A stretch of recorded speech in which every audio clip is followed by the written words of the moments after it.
Finally, the plague is lifted, and I can go out and play Dungeons and Dragons around a real table with real people, rolling real dice, and not have to sit in front of the computer screen. And I can't wait. It's finally happened. I better pack up my books and stuff and get ready to go. So we get some books and a notebook, and one of those, and two more books, and some dice, and maybe here's a battle map. There's got to be a better way to take my Dungeon Master game on the road. I think I could build it.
full admission, I record on my phone, and sometimes I also use my phone to listen to music in the shop. And sometimes when I'm recording videos, I get frustrated because I can't do both with the same phone. So I end up shutting off the video that I'm recording and listening to some music instead. So the last couple hours in the shop last night, that's what I did, is I stopped recording and listened to some Tool.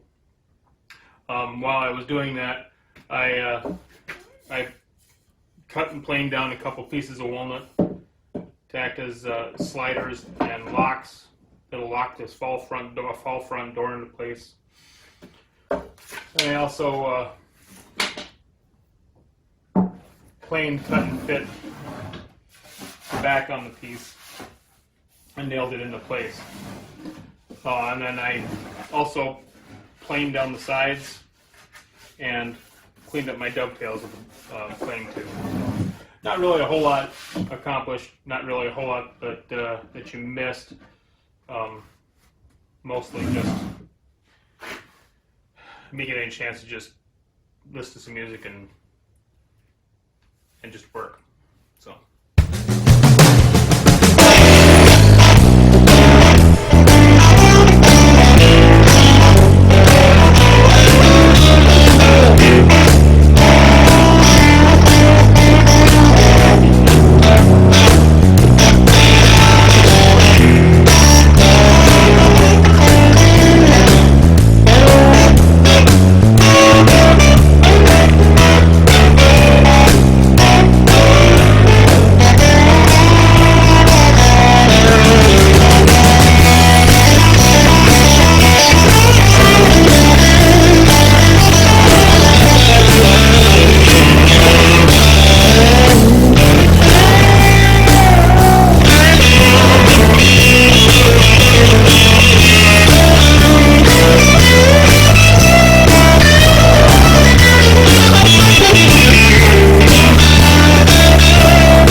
So a few days have gone by, and I've only gotten little bits and pieces of chance to work here in the shop. 15, 20 minutes, maybe an hour at a time. Nothing enough that I've bothered to actually record, but I have gotten some progress done that I should share. You saw me planing down these sticks. These are the lock sticks that hold the completed fall front in place. Fall front lays down It's got these oak channels that it passes through and holds it, so the sticks pass through here, catch these oak pieces, and that's what holds it in place. These cleats here that I've attached keep the lid flat and straight, and what I've done is I've attached them using a very old technique called clenching my nails. So I've driven these big fat head blacksmith style nails through, and then actually all the way through so they poked out the other side, then bent and folded them over and nailed them back into the piece so that they come through the board and actually capture the board on both sides, squeezing it together. The wood will, the nails will have to rust to pieces, and the wood will have to rot before those two pieces of wood ever come apart.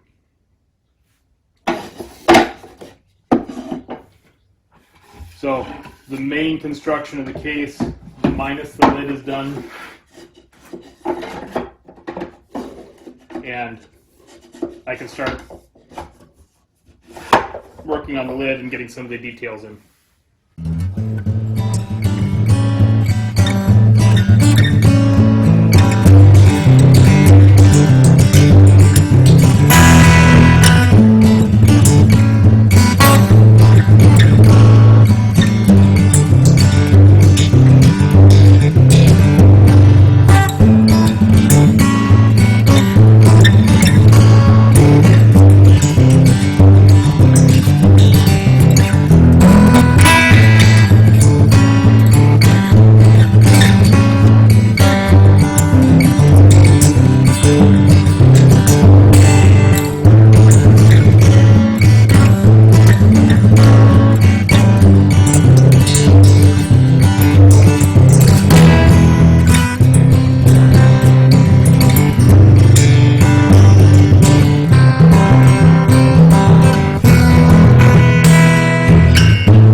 that's the build, or as much of it as I decided to record anyway.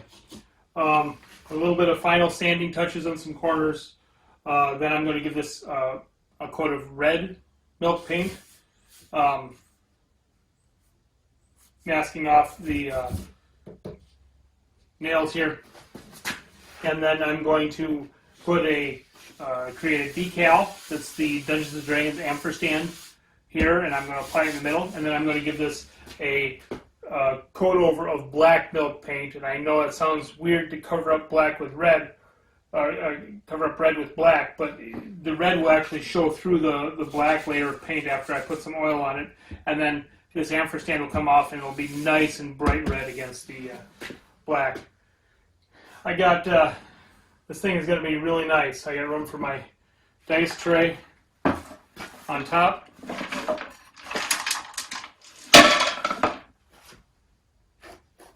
No critical fails. I pull out these sticks here.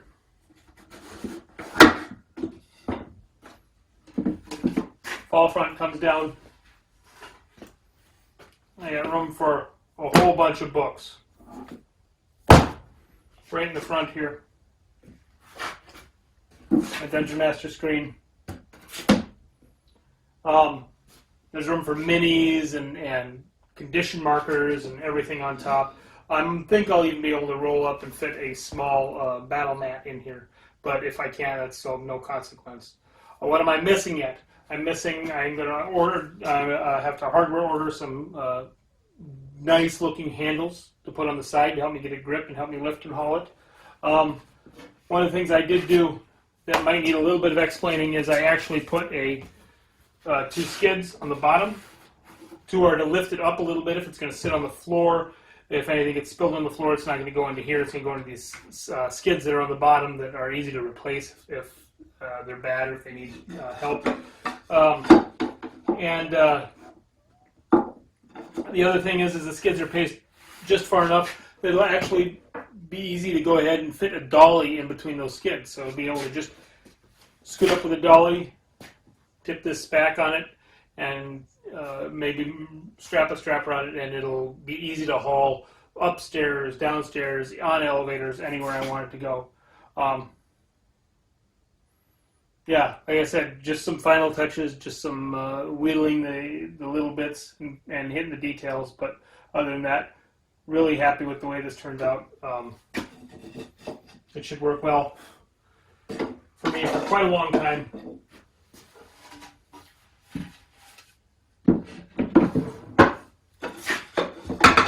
I'm Derek Olson with the Oldwolf Workshop Studio. You guys have a great day.